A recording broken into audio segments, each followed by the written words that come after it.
사람들도 죽고 나면은 동방에 있는 어느 섬에 자신들이 알지 못하는 섬으로 옮겨갈 거라고 생각하였다고 합니다. 그뿐만 아니라 고대 멕시코 사람들은 자신의 죽음 이후에는 달이나 태양에 가서 살게 될 거라고 믿었다고 합니다. 여러분, 제가 말한 이 사람들의 이야기의 공통점이 무엇입니까? 그것은 바로 이 세상에 살면서도 죽음 이후를 생각하며 살았다는 겁니다. 자신이 인생이 여기 있지만은 나의 삶이 끝나고 난 다음에도 삶이 존재하지 않을까를 생각하며 살았다는 것을 알 수가 있습니다. 전 세계적으로 볼 때에 3초에 1명씩 사람이 죽고 있습니다. 지금 제가 설교하는 이 순간에도 누군가는 죽어가고 있습니다. 1시간으로 치면은 약 11,000명이나 되는 사람이 죽고 있습니다. 날마다 25만 명이나 되는 사람이 전 세계에서 죽음을 맞이하고 있습니다. 그러므로 25만 명이나 되는 사람들이 날마다 천국과 지옥 둘 중에 한 군데로 옮겨지게 되는 겁니다. 여러분, 이것이 명확한 통계가 있는데 여러분, 얼마나 천국에 대해서 자주 묵상하며 살아가고 있습니까? 우리가 지난주까지 살펴봤던 빌립보서 2장은 두렵고 떨림으로 너희 구원을 이루라고 말씀하였습니다. 여러분, 왜 오늘 우리가 골로새서를 찾아보게 되겠습니까? 여러분, 하나님을 닮아가는 데 있어서 가장 중요한 요소가 바로 천국을 소망하는 거라는 것을 강조하기 위해서 우리 같은 바울 서신의 골로새서로 오게 되었습니다. 여러분, 오늘 골로새서 3장을 보면은 너희가 그리스도와 함께 다시 살리심을 받았으면이라고 말을 하고 있습니다. 이 말은 무슨 말입니까? 그냥 저와 여러분이 아는 쉬운 말로 표현하면은 너희가 구원받았다면, 거듭났다면, 이제 예수 믿게 되었다면은 이제 뭘 하라는 겁니까? 이제 예수 믿게 되었다면은 위의 것을 찾으라, 이렇게 말을 하고 있습니다. 위의 것은 당연히 천국을 말하는 겁니다.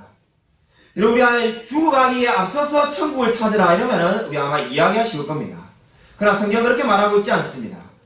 우리의 나이와 전혀 상관이 없이 너희들이 예수를 믿었다면은 이제 뭘 하라는 겁니까? 위의 것을 찾으라. 천국을 소망하라고 지금 성경은 말을 하고 있습니다. 한마디로 지금 예수를 믿은 자에게 지금 골로새서 3장은 무엇을 명령하고 있습니까? 천국을 소망하며 살아라고 명령하고 있습니다. 여러분, 이 찾으라는 말에 주목하여 보십시오. 성경에 이 똑같은 단어가 굉장히 많이 나옵니다. 우리 이 짧은 시간에 다 찾아볼 수가 없고 찾지 않겠습니다. 이미 제가 예전에 예수님의 비유를 설교를 했는데 마태복음 13장 45절에 진주장사의 비유 설교한 거 기억나십니까? 그때 진주장사가 좋은 진주를 찾아서 한평생을 돌아다닙니다. 거기에 나오는 찾는다는 단어가 지금 바로 이 3장 1절에 위의 것을 찾으라고 말할 때와 똑같은 단어입니다. 그러니까 진주장사가 최고의 진주를 찾기 위해서 자신의 모든 인생을 드리는 것처럼 지금 예수를 믿고 난 다음에 어떻게 하라는 겁니까? 위의 것을 찾으며 살아라는 겁니다.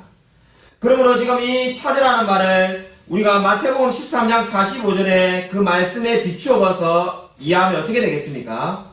우리가 예수를 믿고 나면은 좋은 진주를 구하는 것처럼 나의 인생과 삶과 시간과 열정을 다 위의 것을 찾는 데다가 사용하라는 겁니다. 여러분은 천국을 소망하며 살아가고 있습니까? 여러분, 이 찾으라는 말은 현재 진행형입니다. 그러니까 좀 더 정확하게 번역한다면은 계속해서 찾으라는 겁니다. 내가 예수를 믿고 난 다음에 천국을 한번 생각한 걸로 끝나는 것이 아니라 이미 어제 생각했더라도 계속해서 끊임없이 생각하라는 말이 바로 위의 것을 찾으라는 겁니다. 그러니까 지금 이 말씀은 어떤 의미를 담고 있습니까? 나의 모든 삶이 천국을 찾고 또 찾고 또 찾으라는 겁니다. 목사님, 제가 어차피 죽으면 천국 갈 사람인데요.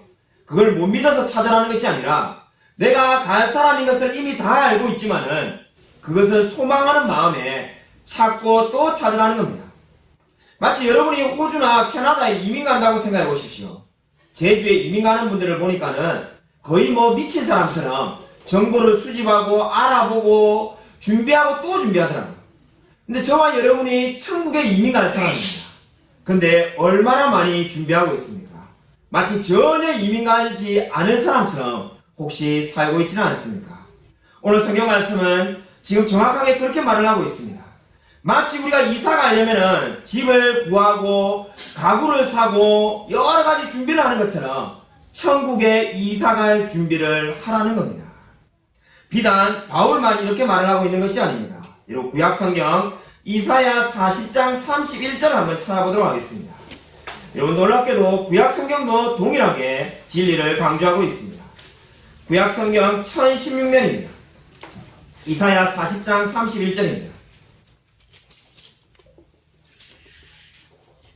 이사야 40장 31절 구약성경 1016면을 우리 같이 한번 읽어보도록 하겠습니다.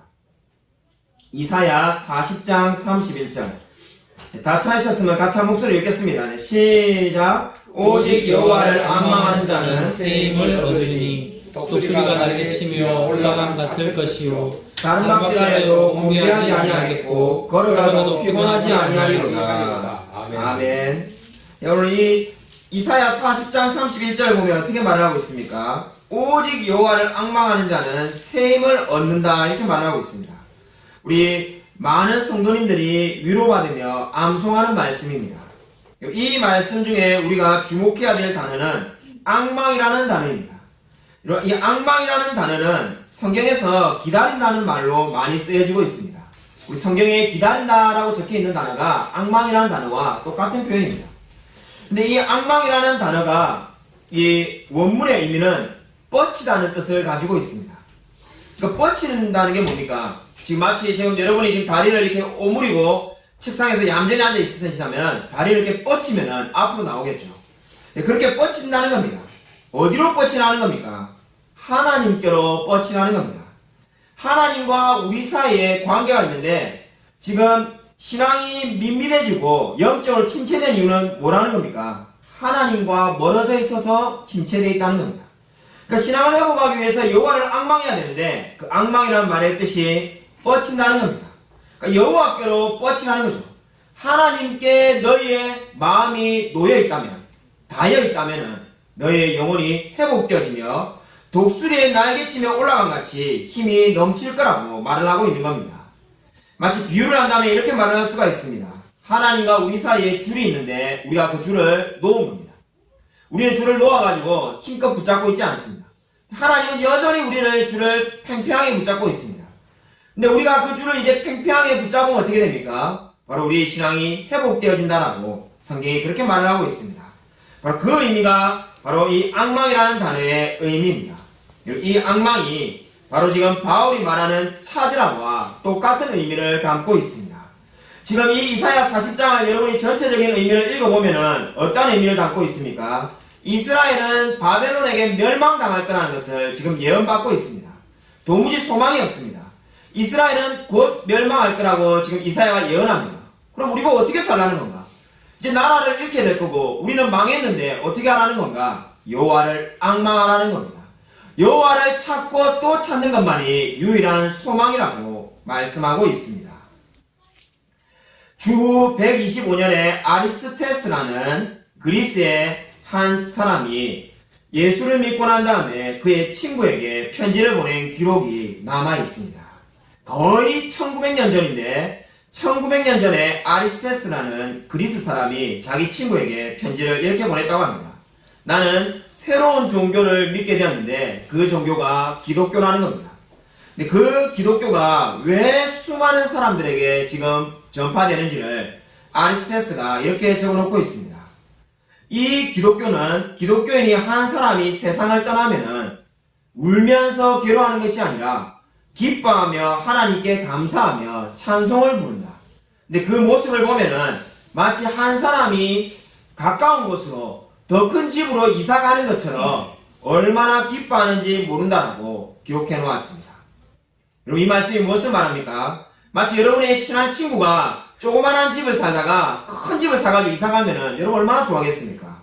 그런데 기독교인이 사람이 죽었는데 마치 가까운 곳에 이사 가는 것처럼 전혀 슬퍼하지 않고 다시 만날 것을 확신하며 기뻐한다는 겁니다.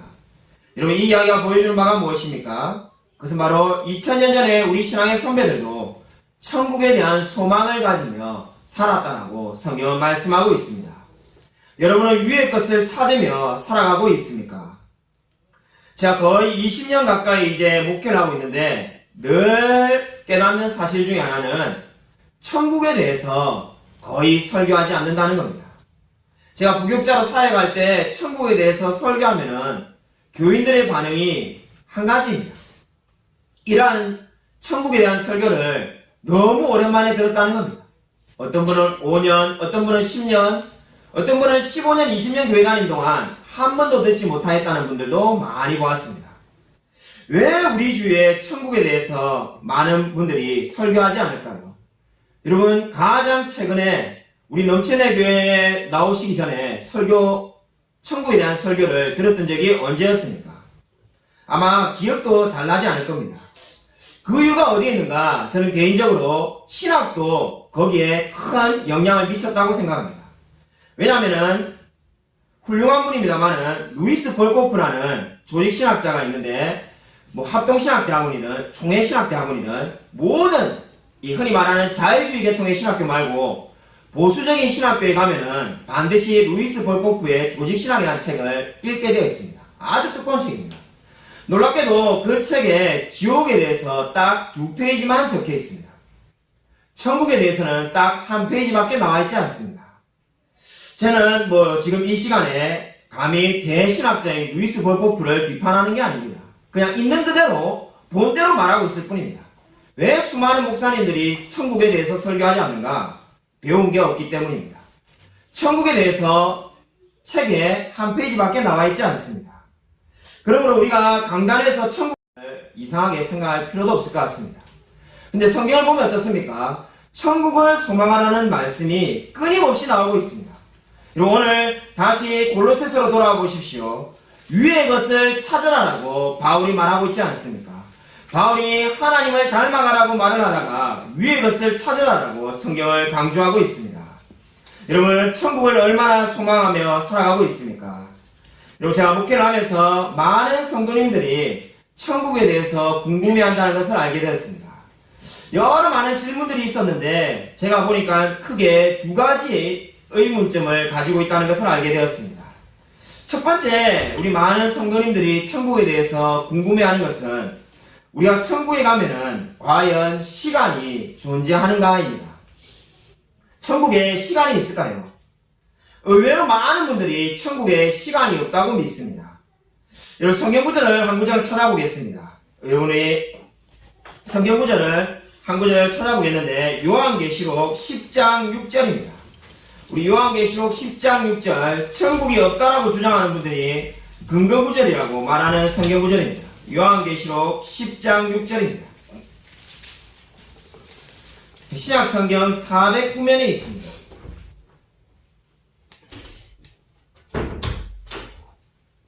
신약성경 409쪽 요한계시록 10장 6절 우리 같이 한 목소리로 읽겠습니다. 시작. 세세토록 살아계시니 곧 하늘과 그 가운데에 있는 물건이며 땅과 그 가운데에 있는 물건이며 바다와 그 가운데에 있는 물건을 창조하신 이를 가리켜 맹세하여 이르되 지체하지 아니하리니.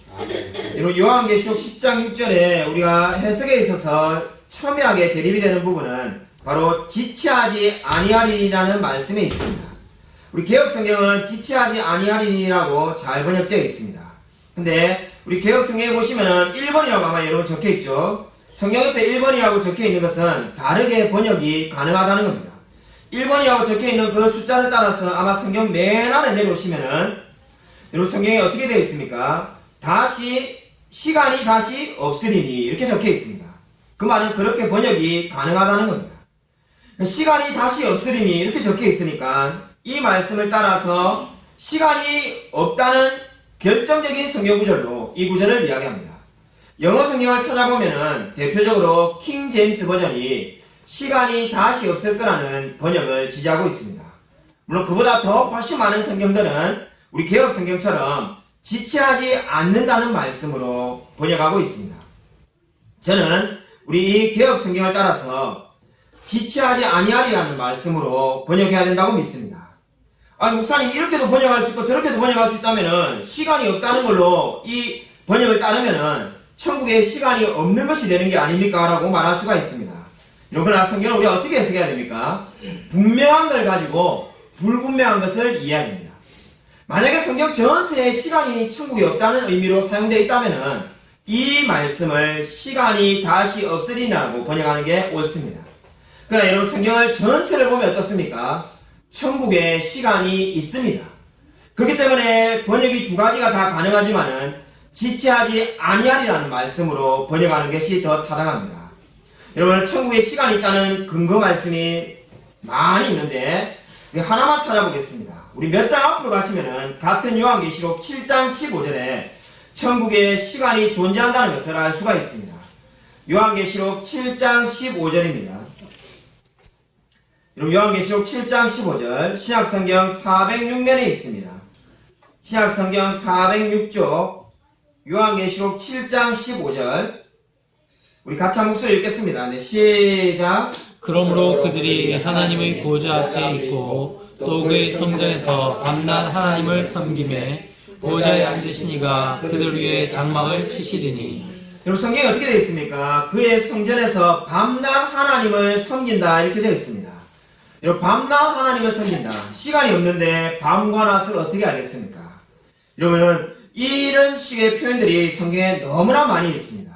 그러므로 천국에는 시간이 반드시 존재합니다. 우리 찬송가 305장을 한번 찾아보실까요? 제 평생에 설교하다가 찬송가를 찾아본 적이 한 번도 없는데 우리 찬송가 305장을 한번 찾아보십시오. 천국에 시간이 있다는 것을 우리가 증언하는 우리 또 찬송가가 있습니다. 찬송가 305장입니다. 여러분이 잘 아는 찬양입니다. 이 나같은 죄인 살리신의 4절을 보시면은 우리가 부흥회하는 시간이라면 같이 한번 찬양도 부르고 설명도 할 건데 그러면 설교 시간이 너무 길어지기 때문에 여러분 나같은 죄인 살리신의 찬송가 305장의 4절을 우리 한번 같이 한번 읽겠습니다. 네, 시작. 거기서 우리 영혼이 주의 은혜로 해처럼 밝게 살면서 주 찬양하리라. 우리 이 찬송가는 영어에 원래 이 존 뉴턴이라는 유명한 목사님이 300년 전에 이 찬양을 쓰셨는데 번역이 상당히 많이 의역되어 있습니다. 아마 이 악보와 맞추기 위해서 의역하셨는지 몰라도 자 영어 찬양을 그대로 직역해 드리겠습니다. 우리가 해처럼 밝게 거기서 1000년을 살았더라도 우리가 처음 찬송을 시작했을 때보다 하나님을 찬양할 날이 더 많도다. 의미가 너무나 다르게 느껴지지 않습니까? 우리가 해처럼 밝게 거기서는 천국을 말하는 거죠. 우리가 해처럼 밝게 천국에서 1000년을 살았더라도 이미 우리 신앙의 선배들 어거스틴이라든지 옛날의 초대 교부들은 다 이미 천국에서 1000년 넘게 살았겠죠. 그런 사람들은 이미 1000년을 넘게 살았더라도 어떻게 된다는 겁니까? 우리가 처음 찬송을 시작했을 때보다도 하나님을 찬양할 날이 더 많도다 이렇게 말을 하고 있습니다. 이 말은 무슨 말입니까? 1000년을 하나님을 찬양했더라도 앞으로 찬양할 날이 1000년보다도 더 많을 거라는 겁니다. 여러분 존 뉴턴은 이미 성경에서 천국에 시간이 있다는 것을 믿고 이렇게 찬송가를 썼습니다. 여러분 천국에도 시간이 반드시 존재하고 있습니다. 이미 천국에 예수님 당시에 믿었던 사람은 2000년 동안 이미 천국에서 하나님을 찬양하고 있을 것입니다. 십자가 옆에서 죽었던 그 강도는 2000년간을 지금 하나님을 찬양하고 있을 겁니다. 그러나 그 기간보다도 더 긴 날을 천국에서 영원히 찬양하게 될 것입니다. 여러분 그러므로 천국에서 시간이 없다는 말은 결코 사실이 아닙니다. 두 번째로 천국에서 우리가 일어날 일 가운데 많은 사람들이 궁금해하는 것은 과연 나의 사랑하는 사람들을 볼 수 있을까라는 궁금증을 가지고 있습니다. 이 의외로 많은 사람들이 천국에서 사랑하는 사람들을 못 알아볼 거라고 생각합니다. 그 이유는 제가 곰곰이 목회를 하면서 물어보면은 보기 싫은 사람을 천국에서 만날까 두려워하는 거죠. 보기 싫은 사람이 너무나 많은데 그 사람도 교회를 다니는데 천국에서 만나면은 불편하지 않을까? 그래서 천국에는 그런 마음들이 다 사라질 거라고 우리가 강조하니까 그러면은 못 알아본다라고 이제 오해하기 시작하겠습니다. 그래서 천국에는 서로가 못 알아볼 거라고 말하는 분들이 많이 있습니다. 그렇게 주장하는 분들의 성경 근거 구절이 딱 한 구절 있는데 누가복음 24장 15절 16절입니다. 우리 한번 찾아보겠습니다. 성경에 천국에 우리가 사랑하는 이들을 알아보지 못할 거라고 오해할 만한 구절은 딱 한 구절밖에 없습니다. 우리가 그렇게 오해할 가능성이 있는 구절이 누가복음 24장 15절 16절입니다. 신약성경 140쪽에 있습니다.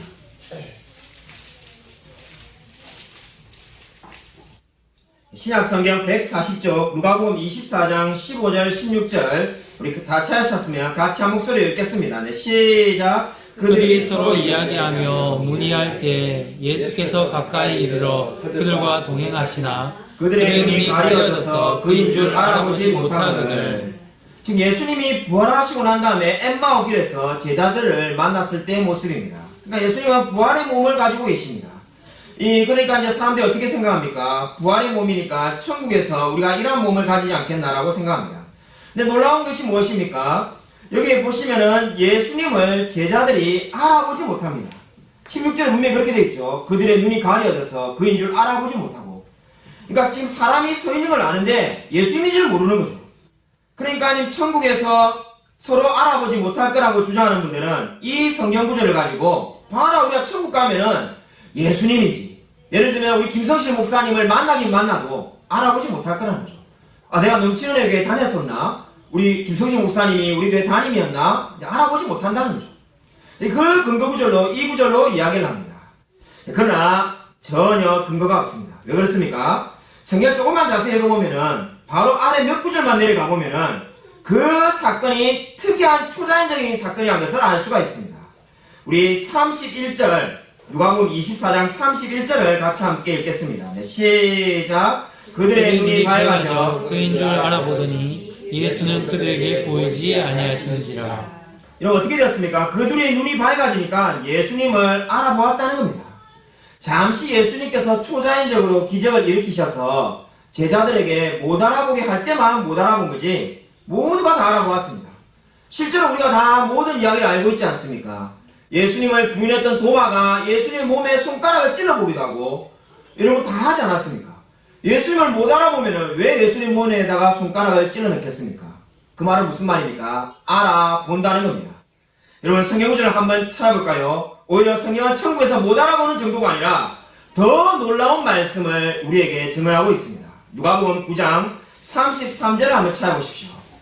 천국은 서로가 못 알아보는 정도가 아니라 저와 여러분이 만나보지도 못한 자를 다 알게 될 거라고 말을 하고 있습니다. 누가복음 9장 33절입니다. 신약성경 107면을 보십시오. 누가복음 9장 33절. 원래는 좀 더 길게 읽어야 되는데 변화산 사건을 여러분이 잘 알고 계실 거라 생각하고 33절만 읽겠습니다. 누가복음 9장 33절 같이 한 목소리 읽겠습니다. 시작. 두 사람이 떠날 때에 베드로가 예수께 여짜오되 주여 우리가 여기 있는 것이 좋사오니 우리가 초막셋을 짓되 하나는 주를 위하여 하나는 모세를 위하여 하나는 엘리야를 위하여 하사이다 하되 자기가 하는 말을 자기도 알지 못하더라. 아멘. 유명한 변화산 사건입니다. 우리가 이 얼마 전에 수요예배 때 이 성경 말씀 우리가 찾아서 보았죠. 그때는 우리가 다른 주제로 찾아봐서 지금 말씀드릴 천국이라는 개념으로 말씀을 드리지 않았고 수요예배 나오는 분들 우리 그죠 이게 시키진 않겠습니다만은 우리 한번 아시는 분은 한번 대답해 보십시오. 기억나십니까? 수많은 구약의 인물이 있는데 왜 모세와 엘리야를 예수님이 데리고 나오셨는가? 기억나십니까? 아브라함도 있고 이삭도 있고 야곱도 있고 그리고 또 뭐 누가 있습니까? 엘리사도 있고 다니엘도 있고 훌륭한 인물이 얼마나 많습니까? 왜 하필 2명만 데리고 나왔습니까? 아이 목사님 다 데리고 나오면 힘드니까는 그냥 2명만 데리고 나왔다든지 그냥 예수님 마음이죠 이렇게 말하는 분은 이 성경부 앞으로 많이 해야 될 분입니다. 이유가 있습니다. 여러분 기억나십니까? 자꾸 물으면 이제 수협에 안 나오는 게 도움이 되겠다 이러시겠죠. 그죠? 괜히 나와가지고 부담되구나. 여러분 이미 이제 한 달 전에 수협회 때 말씀드렸는데 모세는 율법의 대표이기 때문에 예수님이 모세를 데리고 나왔습니다. 엘리야는 선지자의 대표이기 때문에 엘리야를 데리고 나왔습니다.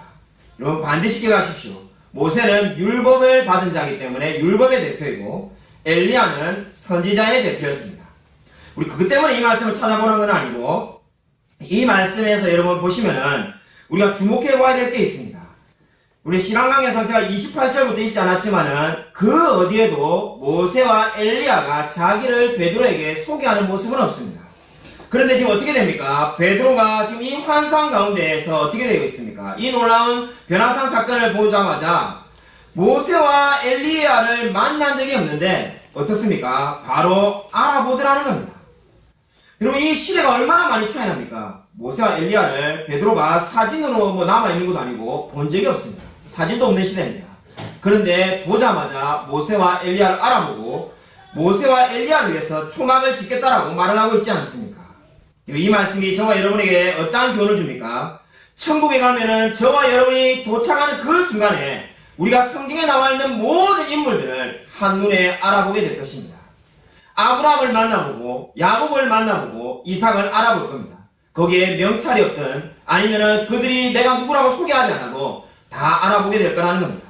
왜 그렇게 된 겁니까? 저와 여러분이 주님과 같이 되기 때문입니다. 저와 여러분에게 이제 놀라운 영적인 지식이 생기기 때문에 그 모든 것들을 알아보게 될 거라고 성경이 말을 하고 있습니다. 그러므로 사랑하는 이를 알아보지 못할 거라는 말씀은 절대로 진리가 아닙니다. 오히려 그 반대입니다. 우리가 만나보지 못한 자들, 같이 이 지구상에 하나님을 찬양하는 자들을 다 알아보며 함께 기뻐하게 될 것입니다. 에이미 카마이클이라는 여러 권의 책을 쓴 선교사님이 이런 말을 한 적이 있습니다. 당신이 사랑하지 않고 기억하지 않는다면 어떻게 당신 자신이 될 수 있겠는가? 우리는 주님과 같이 될 것이다. 그런데 우리가 과연 사랑하는 이들을 알아보지 못할 이유가 어디에 있겠는가? 사랑하는 이를 알아보지 못한다라고 말하는 사람에게 에이미 카마이클이 이렇게 대답하였습니다. 저와 여러분이 만약에 사랑하는 이를 알아보지 못할 정도로 기억이 없다면 그것은 나 자신이 아니라는 겁니다. 내가 넘치는 애들을 2년간 다녔고 내가 지금 무슨 직업을 하고 살았고 이런 모든 기억이 나라는 사람을 이루는 것이지 내가 그런 기억이 아무것도 없다면 그것이 어떻게 김성실일 수 있겠냐는 겁니다. 그러므로 저와 여러분은 반드시 기억을 하며 천국에서 사랑하는 이들을 다시 보게 될 것입니다. 여러분 우리가 왜 위의 것을 추구해야 됩니까? 바로 천국을 소망하는 자는 더 거룩해질 수밖에 없게 되어 있기 때문입니다. 여러분 성경을 보십시오. 누가 더 하나님을 닮아가며 거룩해집니까? 천국을 소망하는 자가 더욱더 거룩해진다라고 성경이 말씀하고 있습니다. 여러분 한번 생각을 해보십시오. 불교에서도 요즘 유명한 스님이신 해민 스님이나 법륜 스님 저도 가끔 강의 들어봤습니다만은 늘 성경 구절도 인용하고 좋은 말씀을 합니다. 여러분 절대 그분들이 거짓말해라, 남을 때려라, 남의 돈도 훔쳐라 이렇게 가르치지 않습니다. 그런데 여러분 그러면 우리와 같이 똑같이 좋은 이야기 하는데 불교와 기독교에 어떠한 차이가 있는 겁니까? 바로 천국을 소망하느냐에 차이가 있는 겁니다. 여러분 위의 것을 추구하기 때문에 우리는 이 세상의 삶의 변화를 일으키는 것을 믿고 있습니다. 그저 그냥 우리가 삶에 최선을 다하고 열심히 살아라고 말을 하고 있지 않습니다. 여러분 천국을 소망하는 자가 이 세상의 삶이 변화되게 되어 있습니다. C.S. 루이스라는 사람은 이런 말을 한 적이 있습니다. 역사를 읽어보면 현재를 위해 가장 많은 일을 한 사람은 바로 천국을 가장 많이 생각한 사람임을 알 수 있다. 이 말을 잘 기억하시기 바랍니다.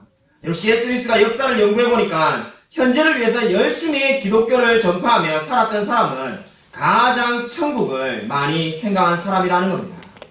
여러분 천국을 생각하며 살고 있습니까?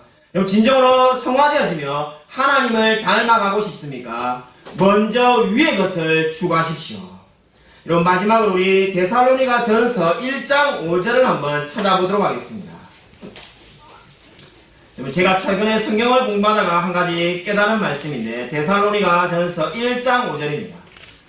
신약 성경 데살로니가 전서 1장 5절을 한번 찾아보도록 하겠습니다. 데살로니가 전서 1장 5절입니다. 데살로니가 전서 1장 5절. 우리 다 찾으신 줄 알고 같이 한 목소리 읽겠습니다. 네, 시작. 이는 우리 복음이 너희에게 말로만 이른 것이 아니라 또한 능력과 성령과 큰 확신으로 된 것임이라. 우리가 너희 가운데서 너희를 위하여 어떤 사랑이 된 것은 너희가 아는 바와 같으니라. 여러분, 이 데살로니가 1장 5절은 인사말이 끝나자마자 이제 바울이 말씀을 시작하고 있는데 1장 5절이 지금 뭘 말하고 있습니까? 우리 복음이 너희에게 이렇게 말하면서 이 데살로니가 성도들이 어떻게 해서 하나님을 믿은지를 5가지 요인이 있었다라고 그렇게 지금 이야기하고 있습니다. 첫 번째는 바로 말씀이 그 데살로니가 성도들을 하나님께로 인도했다는 거죠. 그리고 두 번째 요인이 뭡니까? 능력. 하나님의 능력이 데살로니가 사람들을 구원하였습니다. 세 번째는 성령. 네 번째는 큰 확신. 결국 같은 거죠. 성령이 큰 확신을 준 거죠. 다섯 번째가 뭡니까? 얼핏 보면 없어 보이지만은 한 가지가 되어 있습니다. 우리가 너희 가운데서 너희를 위하여 어떤 사람이 된 것은 이렇게 말하고 있습니다. 그러니까 지금 이 5가지 요인이 데살로니가에 있는 사람들을 성도로 만들었는데 4가지 요인은 어떻습니까? 다 하나님에 대한 겁니다. 말씀, 능력, 성령, 큰 확신. 우리가 충분히 이해합니다. 근데 바울은 그것만 이야기하는 것이 아니라 한 가지를 더 이야기하는데 그것이 바로 자신들이 사도들이 뭘 했는지를 말씀하고 있습니다. 바로 너희 가운데 너희를 위하여 어떤 사람이 되었다라고 말을 하고 있습니다. 이 말씀이 무엇일까요? 왜 바울은 이 말씀을 지금 하나님이 하신 것과 지금 같이 연결해서 넣고 있을까요? 자신이 어떤 사람이 안 되었으면은 이 데살로니가인들이 예수를 못 믿었다는 말을 하는 것이 아닙니다. 그렇게 말하면 안 되죠. 근데 이 말씀은 어떤 의미를 담고 있습니까? 하나님이 바로 사도 바울을 사용하셔서 바로 그 어떤 사람이 되게 하셔서 이들을 믿게 하셨다는 겁니다. 여러분, 어떤 사람이 되었다는 이 말이 어떤 의미를 가지고 있을까요? 왜 이렇게 추상적으로 적어 놓았을까? 이렇게 생각할 수 있는데 이 말씀에 이렇게 단어를 넣어보시면 이해하기 쉬울 겁니다. 우리가 너희를 위하여 중보기도하는 사람이 되었기 때문에 이렇게 한번 넣어보십시오. 또 어떻게 넣을 수 있습니까? 우리가 너희를 위하여 눈물로써 기도하는 사람이 되었기 때문에 우리가 너희를 위하여 복음 전하는 자가 되었기 때문에 데살로니가 있는 사람들이 성도가 되었다는 겁니다. 여러분, 지금 바울은 이렇게 고백하고 있습니다. 우리가 너희를 위하여 어떤 사람이 되었기 때문에 너희들이 하나님을 만났다는 겁니다. 여러분, 오늘 이 말씀을 반드시 기억하시길 바랍니다. 하나님은 어떻게 역사하십니까? 하나님은 허공에서 역사하시는 분이 아닙니다. 하나님이 말씀이 있고 능력이 있고 성령이 있고 큰 확신이 있습니다. 그걸로 사람을 예수 믿게 할 수 있습니다. 그러나 그것이 끝이 아닙니다. 저와 여러분을 통해서 우리가 어떠이를 위하여 어떤 사람이 되게 하셔서 그 사람을 하나님께로 인도하십니다. 바울은 지금 그렇게 고백하고 있습니다. 내가 너희를 위하여 어떤 사람이 되었다는 겁니다. 내가 너희를 위하여 희생하는 자가 되어지고 헌신하는 자가 되어지며 하나님을 위하여 살gen 자로 만들었다는 겁니다. 사랑하는 여러분, 얼마나 이 놀라운 복음을 전하고 있습니까? 여러분은 천국을 소망하며 위의 것을 찾으며 그것을 전하고 있습니까? 여러분이 사랑하는 가족과 이웃에게 여러분은 어떠한 사람이 되어져 가고 있습니까? 바울은 우리가 하나님을 만났다면 바로 사랑하는 이들을 위하여 어떤 사람이 되어 가야 된다고 말씀하고 있습니다. 왜냐하면 그것을 통해서 그 사람들이 하나님을 만난다고 말씀하고 있습니다. 여러분, 우리 신앙의 위대한 선배인 어거스틴은 이런 말을 한 적이 있습니다. 내가 영혼이 떠나버린 몸을 위하여 울고 있는데 하나님이 떠나버린 영혼을 위해서 당연히 울어야 되지 않겠는가? 여러분, 이 말씀이 무슨 의미입니까? 우리가 영혼이 떠난 사람들 장례식 가서 우리가 얼마나 울지 않습니까? 보면은 이제 그리운 사람들을 못 만난다고 생각해서 아버지나 가족이나 친척들, 친구 슬퍼서 울고 1년 뒤에도 생각나서 추도 예배를 드리고 이러지 않습니까? 근데 어거스틴은 어떻게 말합니까? 영혼이 떠난 사람, 그 사람이 영혼만 떠났을 뿐이고 몸은 남아져 있는 그 사람을 위해서 우는데 이미 그 사람이 살아있지만은 그 몸속에 하나님을 떠나버린 그 영혼을 위해서 왜 울지 않냐고 묻고 있습니다. 여러분은 하나님을 떠나버린 영혼을 위하여 울며 기도하고 있습니까? 멜라네시아의 선교사 존 셀린의 이야기입니다. 남태평양의 조그마한 섬인 멜라네시아에 복음을 전하러 갔습니다.